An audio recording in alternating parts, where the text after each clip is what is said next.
तो मैं आप सबसे पूछना चाहता हूं कि क्या ये इनकाउंटर या बाबा की सरकार जिससे बहुत अपने आप को फेमस किया जा रहा है, क्या यहां पर कानून का राज है या फिर पुलिस की आड़ में गुंडों का राज? क्या यहां पर सरकार में पुलिस का राज है या फिर पुलिस की आड़ में गुंडों का राज? क्या ऐसी सरकार को दोबारा मौका देंगे आप? इनके कैबिनेट में बैठे मिनिस्टर जब इनसे सवाल किया जाता है कि भाई आपका डॉलर 100 रुपए पार करता दिख रहा है, तो बोलते हैं कि इट्स जस्ट अ नंबर, 100 रुपया एक नंबर ही तो है। तो भाई आज से 16 साल पहले जब आप ही की पार्टी 60 रुपए के लिए इतना ढंढोरा पीट रही थी, तब it was not just a number. तब तो आपको अर्थव्यवस्था याद आ रही थी। अब आपकी अर्थव्यवस्था किधर है? अब आपका फॉरेन पॉलिसी, आपका फाइनेंशियल डिसिप्लिन किधर है? इन सब का सवाल आप लोगों को पूछना होगा। 2014 में गैस सिलेंडर 400 रुपए हुआ करता था और उस पे इनके सभी नेता लोग सड़क पर उतर के गैस सिलेंडर सर पे रखकर छाती पीट कर बोल रहे थे, अरे महंगाई है, मर गए हमारे आम लोग। आज 1200 रुपए का है। सड़क भूल गए क्या? या वो सड़क ढह गई जिसमें तुमने वो 1200 रुपए का सिलेंडर बेचा?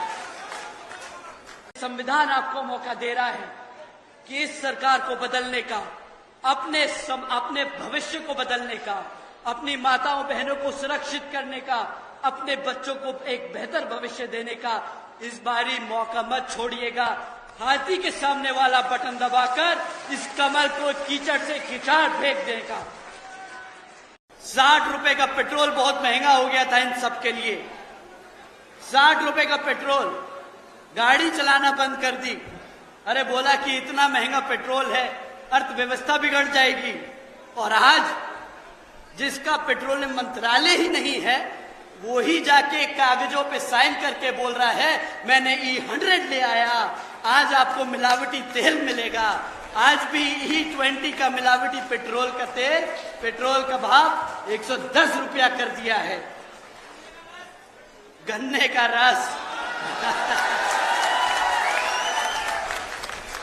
60 रुपए में पेट्रोल मिलता था, आज 110 रुपए में गन्ने का रस बेच रहे हैं।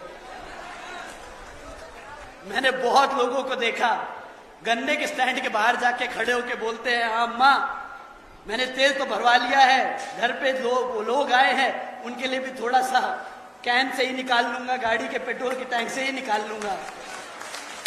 ये तो हाल है इनका। साथियों, तीसरा बड़ा महंगाई का मुद्दा इन्होंने बहुत ज्यादा जोर शोर से पीट के बोला कि डॉलर बहुत महंगा हो रहा है, 60 रुपए का डॉलर है। मंच के ऊपर जाके इन्होंने वो कोई ऐसा मौका नहीं छोड़ा जहां पर बोला कि अरे मैं मुख्यमंत्री रहा हूं, मुझे मालूम है कि अर्थव्यवस्था कैसे चलती है। इन्होंने रुपया डुबोया क्योंकि करप्शन है, इनसे अर्थव्यवस्था नहीं संभली। मैं आप सबसे पूछना चाहूंगा कि आज रुपये का भाव क्या है, जरा बताइए। क्या है आज रुपये का भाव? 98। जब तक आपने 98 बोला वो 100 पार कर चुका होगा। सभा के राष्ट्रीय अध्यक्ष आदरणीय अखिलेश अंकल जी की मैं पूरी इज्जत से, पूरे आदर सम्मान से उनका नाम ले रहा हूं। उनकी उम्र अब हो गई है। अगर मैं 30 साल का लड़का 50 साल के बाद आदमी को अगर अंकल नहीं कहूंगा तो फिर क्या कहूं, आप ही बताओ। तो हमारे लिए तो वो बड़े अखिलेश भैया, अखिलेश अंकल हैं, अखिलेश भैया नहीं, अखिलेश अंकल हैं। तो आदरणीय अखिलेश अंकल जी, तो उनका तो यही नहीं समझ आता कि वो अपनी पार्टी में पीडीए करते कह रहे हैं, परंतु कभी पीडीए का मतलब कुछ और हो जाता है और कभी कुछ और। अभी